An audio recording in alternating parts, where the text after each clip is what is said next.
స్థానిక శాసనసభ్యులు జగ్గారెడ్డి గారు,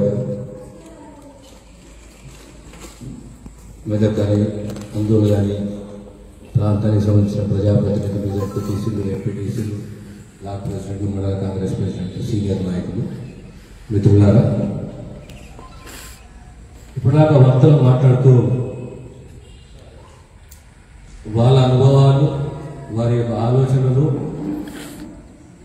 ముందుకు మనం ఎలా పోవాలి, ఇలా మెదక్ జిల్లా లోకల్ బాడీ ఎమ్మెల్సీ సీటు గెలుచుకోవాలనేది వారి అనుభవంతో కూడిన ఆలోచనలు మనతో పంచుకున్నారు. రాజకీయాల్లో అడనానంతో కొన్ని అంశాలను దృష్టికి తీసుకొస్తారు. డబ్బు అనేది సర్వము కాదు. తెలంగాణ రాష్ట్రం ఏర్పడ్డ తర్వాత ఇంత దిగజారిపోయిన రాజకీయాలు అంటే ఒకసారి మనం ఆలోచన చేస్తే, ఒక ముఖ్యమంత్రికి ఒక స్టేచర్ లేదు, ఒక కల్చర్ లేదు. తెలుగు రాష్ట్రాల ముఖ్యమంత్రులు ఏ పార్టీ కానీ, కాంగ్రెసే కానీ, టీడీపీ కానీ, ఎవరే కానీ, ముఖ్యమంత్రి అనేవాడు ఒక ఆదర్శవంతుడు కావాలి, ఒక దార్శనికుడు కావాలి, చరిత్రలో మిగిలిపోవాలి. అని ఇంత గొప్ప నాయకుడు ఉండే మా రాష్ట్రాన్ని, మా ప్రాంతాన్ని ఇంత గొప్పగా పరిపాలించింది. అలాంటి నాయకుల నుంచి విన్నాము, చూశాము. కానీ ఒక దగులుబాజీ, ఒక బట్టెబాజీ, పుత్తులు లేస్తే అబద్ధాలు, తెలంగాణ సమాజాన్ని ఏ రకంగా మోసం చేయాలి, యువతులు ఏ రకంగా మోసం చేయాలి, రైతులు ఏ రకంగా మోసం చేయాలి, అబద్ధాలు ఏ రకంగా ఆడాలి, ఈ రాష్ట్రాన్ని అప్పుల కూపిలకు ఏ రకంగా నెట్టుకుపోవాలి అని ముఖ్యమంత్రి జీవితంలో ఎవరు చూడలేదు. ఇలాంటి ముఖ్యమంత్రి ఇక్కడ కొద్దిగా మనకు కూడా పొరపాటు ఉన్నది. రాజకీయ అవగాహన ఉందా లేదా అనే ప్రశ్న అయితే, తెలంగాణ రాష్ట్రం తెచ్చుకున్న 60 సంవత్సరాల పోరాటం, మన తెలంగాణ కావాలని చెప్పి తెలంగాణ తెచ్చుకుంది. ఏవో అద్భుతాలు జరిగిపోతాయి, మన తలరాత మారిపోతుంది, సమాజం సమూలంగా మారిపోతుంది, అన్ని బాగా అయితే అనుకున్నాం. కానీ చివరికి 7.5 సంవత్సరాల తెలంగాణ రాష్ట్రంలో మనకు మిగిలింది 4 లక్షల కోట్ల రూపాయల అప్పు. మీరు ఒక చిన్న స్థాయి అధికారి నుంచి మొదలు పెడితే ముఖ్యమంత్రి వారికి కంప్లీట్లీ అవినీతి, సంపూర్ణంగా అవినీతి. అవినీతి అనేది చిన్న పదం, కానీ ఇక్కడ జరుగుతున్నది దోపిడీ, ధర. వాళ్ళందరిపై బాధ్యత ఉంది, వాళ్ళందరికీ బాధ్యత ఉన్నది. ఓ సర్పంచ్ కానీ, ఓ ఎంపీటీసీ కానీ, ఓ జడ్పీటీసీ కానీ, ఒక శాసనసభ్యుడే కానీ, ఒక పార్లమెంట్ సభ్యుడే కానీ, ఏదో ఒక కొన్ని ఏదో నైతిక విలువలతో ముందుకు ప్రశ్నించే తత్వం ఉండాలి, ప్రతిపక్షం ఉండాలి, ప్రజాస్వామ్యం ఉంటుంది. ప్రతిపక్షం లేదు, ప్రజాస్వామ్యం లేదు. ప్రజాస్వామ్యం లేదు అంటే నేతృత్వం వస్తుంది, నిరంకుశ పాలన వస్తుంది, అంటే అణచివేత వస్తుంది.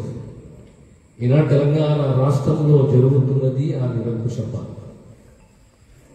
దీన్ని మనం అనుభవించాలి. స్వేచ్ఛ అనేది మన హక్కు, మన రాజ్యాంగం ఉన్నది, రాజ్యాంగం మనం కాపాడుతున్నది. కానీ తెలంగాణ రాష్ట్రం ప్రజాస్వామ్యము, ప్రతిపక్షము, స్వేచ్ఛ ఇలాంటి ఏ పదాలు లేవు. కేవలం కల్వకుంట్ల కుటుంబ పాలన.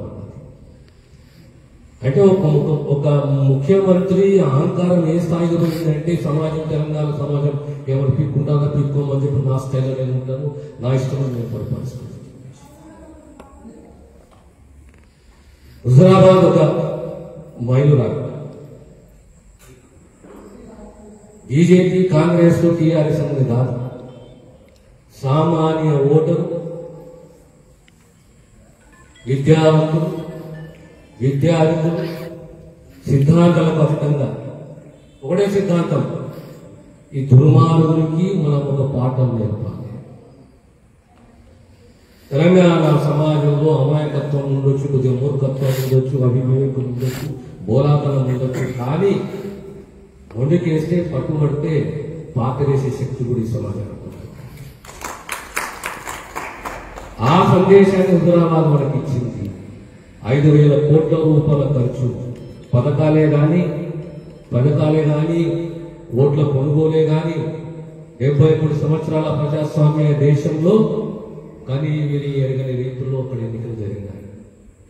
పోలీస్ యంత్రాంగమే కానీ, డబ్బే కానీ, మద్యమే కానీ, ఆయన ప్రజలు ఈ దౌర్భాగ్య ముఖ్యమంత్రికి గుణపాఠం నేర్పాలని నేర్పేరు. ఆ స్పందన అనేది యావత్ తెలంగాణలో రాబోతుంది భవిష్యత్తులో. ఆ స్పందన అనేది తెలంగాణ రాబోతున్న యావత్ రాష్ట్రంలో రాబోతుంది. మనము మన పార్టీ తరఫున మనం అప్రమత్తంగా ఉండాలి. కాంగ్రెస్ పార్టీకి ప్రతి గ్రామంలో కేటాయించాలి, ప్రతి గ్రామంలో ఓటు బ్యాంక్ ఉన్నది. మన బాధ్యత ఏంటి అంటే, అయ్యా గత 60 సంవత్సరాలు మేము సేవ చేశాము, ఈ దేశానికి ఈ రాష్ట్రానికి దార్శనికులు ఇచ్చాము, త్యాగమూర్తులు ఇచ్చాము. కాంగ్రెస్ పార్టీ ఎప్పుడైనా మాటిస్తే మాట మీద పడే సత్తా ధైర్యము కాంగ్రెస్ పార్టీ ఉన్నది. జవాబుదారీతనం అనేది కాంగ్రెస్ పార్టీ ఉన్నది. దగులుబాజీ కాదు, మోసగాళ్ళం కావు. తెలంగాణకు మాటిచ్చిన కాంగ్రెస్ పార్టీకి తెలుసు మేము నష్టపోతాం అంటారు రాయలసీమ అని చెప్పేసి. కానీ మాటిచ్చి మాటలు కట్టుకున్న ధైర్యము సత్తా చరిత్ర అనేది కాంగ్రెస్ పార్టీ. ఈరోజు ఎంపీడీ వ్యవస్థని తీసుకొచ్చింది Congress party. Congress party local bodies యొక్క హక్కులను తీసుకొచ్చింది కాంగ్రెస్ పార్టీ. ఈరోజు ప్రతి సర్పంచ్కు 5 లక్షలు 10 లక్షలు ₹1 కోటి జనాభా ప్రాతిపదికన వస్తుంది అంటే అది కేవలం 72 రాజ్యాంగ సవరణ రాజీవ్ గాంధీ గారికి ఉంది. మనమందరం ఒక్కసారి ఆలోచన చేసుకున్నాం. ఈరోజు ఎంపీటీసీలకు అర్థమవుతున్నది. కాంగ్రెస్లే కానీ ఇతర ఎంపీటీసీలే కానీ మా గౌరవం ఉన్నదా? మీ ప్రజాప్రతినిధులను 2 గ్రామాలకు 3 గ్రామాలకు 2000 ఓట్లకు 3000 ఓట్లకు ప్రజాప్రతినిధులను మాకు ఈ ప్రజాస్వామ్యంలో ప్రజలతో ఎన్నుకోబడ్డ మేము మాకు గౌరవం ఉన్నదా? మా పవర్స్ ఏంటి? మా పరపతి ఏంటి అంటే ఆవేదన ఉన్నది. ఎంపీటీసీ ఎక్కడా గౌరవం లేదు. ఇదే సమయం కాంగ్రెస్ పార్టీ సమైక్య రాష్ట్ర సమైక్య మెదక్ జిల్లాలో జగన్ గారు చెప్పినట్టు గతంలో 8 సీట్లు ఎప్పుడు కాంగ్రెస్ వచ్చింది. ఈనాడు కూడా మీరు నిర్ణయం తీసుకున్న కాంగ్రెస్ పార్టీ 10 జిల్లాలో కానీ ఆ జిల్లా నాయకులను బట్టి మీరు నిర్ణయం తీసుకుని చెప్పి హైకమాండ్ చెప్పి నిర్ణయం తీసుకున్నారు. మొట్టమొదట క్యాండిడేట్ పైన భరోసా ఉండాలి. భరోసా ఉన్న క్యాండిడేట్ మనకు కావాలి. కూర్చున్నాం, మాట్లాడుకున్నాం, అలా ఎవరు వెళ్తాము 120 లేదు చౌదరి పార్టీ. ఈరోజు జగ్గారెడ్డి గారు సభ్యులు బీసీసీ ప్రెసిడెంట్ సంఘానికి మన కాంగ్రెస్ వచ్చింది. రెండోది ఏం చేద్దాము? ప్రతి ప్రాంతానికి పోతాము. మెదకే కానీ నారాయణపేట కానీ సిద్దిపేట కానీ మన గజవేలే కానీ నర్సాపూరే కానీ ప్రతి ప్రాంతానికి పోదాం, కూర్చుందాం, మన కార్యకర్తతో మాట్లాడదాం, మరి ఆవేదన కానీ మన ఆలోచన కానీ మనం మాట్లాడదాం, మనం షేర్ చేసుకుందాం, నిర్ణయం తీసుకుందాం. 230 ఓట్లు మనకు ఉన్నాయి. మనం ప్రయత్నం చేద్దాం. మనకు చరిత్ర ఉంది, మన నిబద్ధత ఉంది, మనం పిలుపునిస్తాం. అయ్యా తెలంగాణ రాష్ట్రాన్ని కాపాడే బాధ్యత పార్టీలకు అత్యంత ప్రతి ఒక్క పౌరులకు ప్రతి ఒక్క ప్రజాప్రతినిధులు.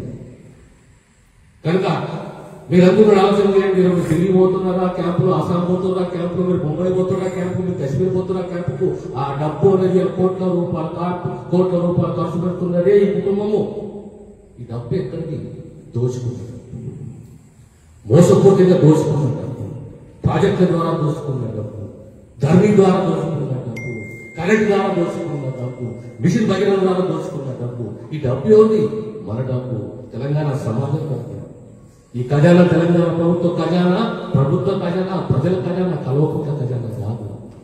మీరు ఏడికి పోయినా, దేశంలో ఏ ప్రాంతానికి పోయినా ఓటు వేసే రోజు మాత్రం తెలంగాణని, ప్రజాస్వామ్యాన్ని, స్వేచ్ఛని, కాంగ్రెస్ చరిత్రని దృష్టిలో పెట్టుకొని ప్రతి ఎంపీటీ న్యాయంగా ఉంటాడనే అంశాన్ని నేను విశ్వసిస్తూ మీ అందరూ మనందరూ కూడా కలిసికట్టుగా ఎవరైనా మన అప్రోచ్ అయినా మనతో మాట్లాడే చేసిన అయ్యా ఇది మా పరిస్థితి, మేము ఓడినా గెలిచినా మేము ప్రజల మధ్యలో ఉంటాము, మేము పోలీస్ యంత్రాంగంతో పరిపాలన చేయలేదు, ప్రజాస్వామ్య పద్ధతిలో పరిపాలన చేసినాము.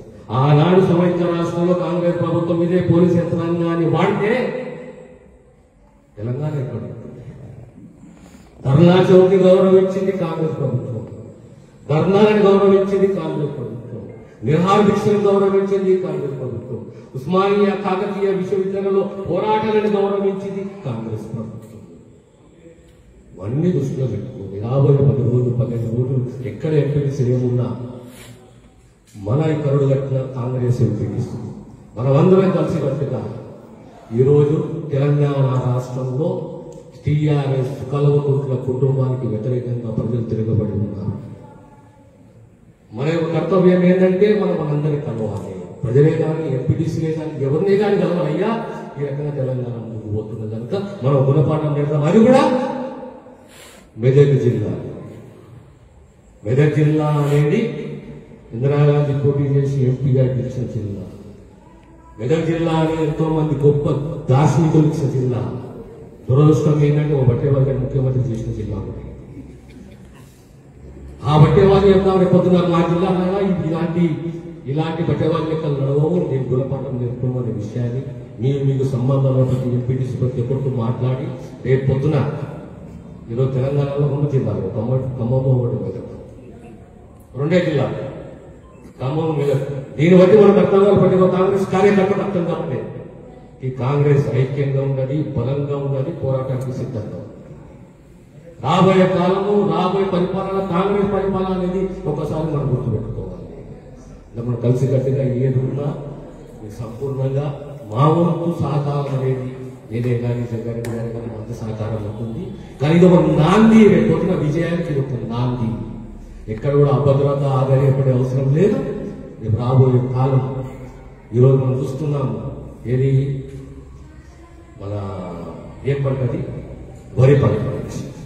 నాకు చాలా మంది రైతులు మిత్రులు అందరూ మాట్లాడుతున్నారు, కేంద్రం మీద నొక్కుతున్నాడు, కేంద్రం నెపంతో నొక్కుతున్నాడు, కానీ తన బాధ్యత ఎక్కడ కూడా కర్తవ్యాన్ని నిర్వహిస్తుంది. ఇది మనకు స్పష్టంగా అర్థమవుతుంది. ఏంటి అంటే గడికొక మాట, పూటకొక మాట, నెలకొక మాట.